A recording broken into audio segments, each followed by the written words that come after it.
आकाशवाणी गोरखपुर से प्रादेशिक समाचार।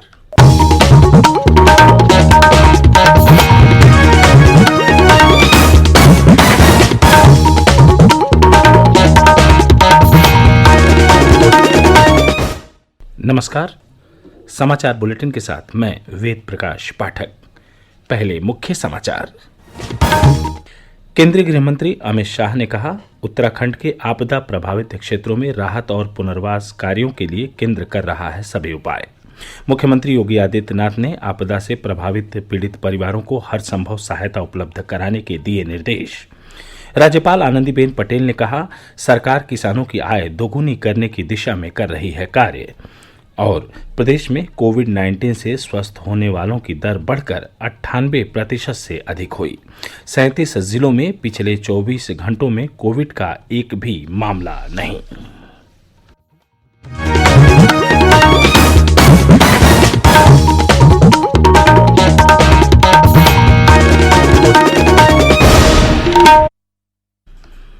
अब समाचार विस्तार से।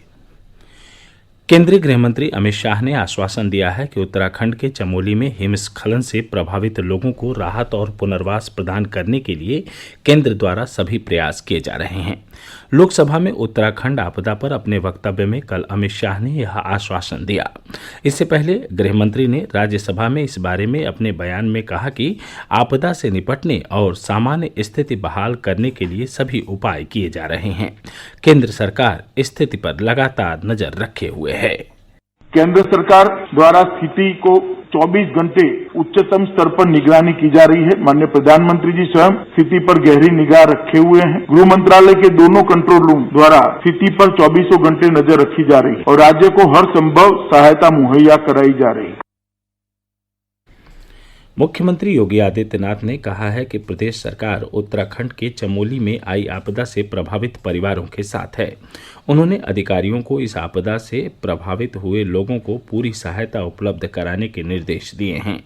लखनऊ में कल एक उच्च स्तरीय बैठक में विभिन्न विभागों की समीक्षा करते हुए मुख्यमंत्री ने कहा कि समन्वय बनाकर इस आपदा में घायल हुए प्रदेश के लोगों के उपचार की समुचित व्यवस्था की जाए। मुख्यमंत्री ने आपदा में दिवंगत व्यक्तियों के पार्थिव शरीर वापस लाने के लिए पीड़ितों को हर संभव सहायता उपलब्ध कराने के भी निर्देश दिए। उत्तराखंड आपदा में प्रदेश के लापता व्यक्तियों की खोज और बचाव के लिए लखनऊ के राहत आयुक्त कार्यालय में नियंत्रण कक्ष बनाया गया है। यह कक्ष 24 घंटे कार्य कर रहा है। परिजन लापता व्यक्तियों का विवरण राहत हेल्पलाइन नंबर 1070 तथा व्हाट्सएप नंबर 9454441036 पर दर्ज करा सकते हैं। इस बीच आपदा प्रभावित क्षेत्रों में अब तक 32 शव निकाले जा चुके हैं।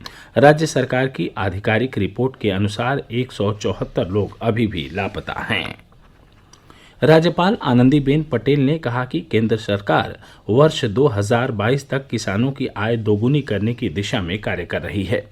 उन्होंने कहा कि सरकार की मंशा है कि किसान अपनी फसल का दाम स्वयं तय करें ताकि उन्हें उनकी उपज का वास्तविक मूल्य मिल सके। गोरखपुर में कल एक कार्यक्रम में किसान उत्पादक संगठनों और प्रगतिशील किसानों के साथ वार्ता में राज्यपाल ने कहा कि किसान जैविक खेती को बढ़ावा दें और रासायनिक खादों के उपयोग को कम करें। राज्यपाल ने स्वयं सहायता समूहों की महिलाओं से भी वार्ता की। और ब्यौरा हमारे संवाददाता से। गोरखपुर दौरे पर आई राज्यपाल ने स्वयं सहायता समूहों की महिलाओं से भी बातचीत की। महिलाओं ने उन्हें बताया कि कैसे समूह से जुड़ने के बाद उनकी आय में वृद्धि हुई है।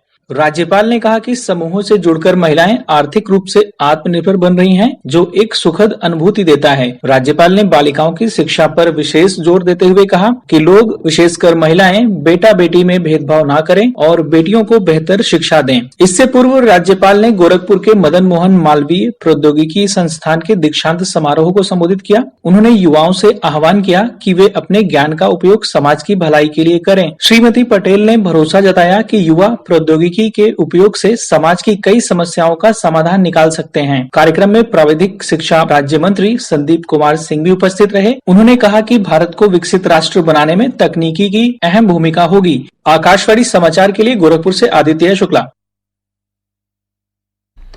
प्रदेश विधानसभा का इस वर्ष का पहला सत्र आगामी 18 फरवरी से आहूत किया गया है।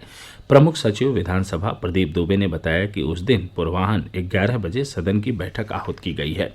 18 फरवरी को राज्यपाल आनंदीबेन पटेल विधानमंडल के दोनों सदनों को एक साथ संबोधित करेंगी। जारी कार्यक्रम के अनुसार 22 फरवरी को वित्तीय वर्ष 2021-22 का प्रदेश सरकार का बजट प्रस्तुत किया जाएगा। ये समाचार आप आकाशवाणी गोरखपुर से सुन रहे हैं। मुख्यमंत्री योगी आदित्यनाथ ने प्रदेश में जैविक खेती को बढ़ावा देने के लिए सभी प्रभावी प्रयास करने के निर्देश दिए हैं। उन्होंने कहा कि सभी मंडलों में ऑर्गेनिक कृषि उत्पादों को प्रमाणित करने वाली प्रयोगशालाओं की स्थापना को गति दी जाए। मुख्यमंत्री कल लखनऊ में एक उच्च स्तरीय बैठक में विभिन्न विभागों की समीक्षा कर रहे थे। उन्होंने कहा कि राज्य में जैविक खेती में अपार संभावनाएं मौजूद हैं। जैविक खेती को प्रोत्साहित किया जाना वर्तमान समय की मांग है। इससे प्रधानमंत्री नरेंद्र मोदी के किसानों की आय को दोगुना करने के संकल्प को साकार करने में बड़ी मदद मिलेगी। प्रदेश में कक्षा 6 से 8 तक के विद्यालय आज से खुल रहे हैं। कोविड महामारी शुरू होने के लंबे अंतराल के बाद पहली बार छात्र विद्यालय पहुंचेंगे। विद्यालयों में कोविड के दिशा निर्देशों का अनुपालन जरूरी होगा। फिलहाल 50% छात्रों को ही विद्यालय में बुलाए जाने की अनुमति है। प्रदेश में कोविड-19 से स्वस्थ होने वालों की दर 98% से अधिक है। पिछले 24 घंटे के दौरान राज्य में बीमारी से एक भी व्यक्ति की मृत्यु नहीं हुई। राज्य के 37 जिलों में पिछले 24 घंटों में संक्रमण का एक भी मामला सामने नहीं आया। इस बीच प्रदेश में पिछले 24 घंटों के दौरान 113 लोगों में संक्रमण की पुष्टि हुई है। राज्य में सक्रिय मामलों की संख्या 3306 है। प्रदेश के अपर मुख्य सचिव स्वास्थ्य अमित मोहन प्रसाद ने कल लखनऊ में बताया कि पिछले एक दिन में राज्य में कोविड के 1,15,808 नमूनों की जांच की गई। अब तक प्रदेश में 2,89,12,407 नमूनों की जांच की जा चुकी है। प्रधानमंत्री नरेंद्र मोदी ने कल वाराणसी जौनपुर सीमा के पास एक सड़क दुर्घटना में मारे गए लोगों के प्रति शोक व्यक्त किया है। श्री मोदी ने घायल लोगों के शीघ्र स्वस्थ होने की कामना की है। यह दुर्घटना कल तड़के एक जीप के ट्रक से टकराने से हुई। जीप में सवार 7 लोग मारे गए और 5 घायल हो गए। जीप पर सवार 12 लोग बनारस में एक अंतिम संस्कार में शामिल होने के बाद लौट रहे थे। घायलों को स्थानीय अस्पताल में भर्ती कराया गया है। उनमें से कुछ की हालत गंभीर बताई जा रही है। मुख्यमंत्री योगी आदित्यनाथ ने भी दुर्घटना पर गहरा शोक व्यक्त करते हुए पीड़ितों को हर संभव मदद उपलब्ध कराने के अधिकारियों को निर्देश दिए हैं। केंद्र सरकार ने किसान उत्पादक संगठनों एफपीओ के गठन के लिए नई केंद्रीय योजना शुरू की है। ऐसे 10,000 संगठनों के निर्माण और उन्हें बढ़ावा देने के लिए 68 अरब 65 करोड़ रुपए के बजट का प्रावधान किया गया है। केंद्रीय कृषि मंत्रालय के बयान में कहा गया है कि किसान उत्पादक संगठन उत्पादक समूहों में विकसित किए जाएंगे। सदस्यों के लिए बाजार सुलभ कराने तथा अर्थव्यवस्था को बढ़ावा देने के लिए कृषि और बागानी फसलों के उत्पादकों के संगठन बनाए जा रहे हैं। केंद्र सरकार की वित्तीय सहायता से चलाई जाने वाली इस योजना के तहत कार्यान्वयन एजेंसियों के माध्यम से एफपीओ बनाए जाएंगे और उन्हें बढ़ावा दिया जाएगा। फिलहाल ऐसी 9 एजेंसियों के नाम तय किए गए हैं।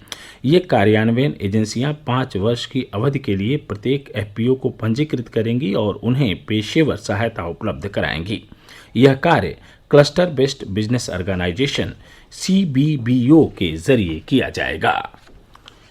प्रदेश सरकार ने ऑक्सीटोसिन इंजेक्शन के दुष्प्रभावों के बारे में पशुपालकों और जनसामान्य को जागरूक करने का आह्वान किया है।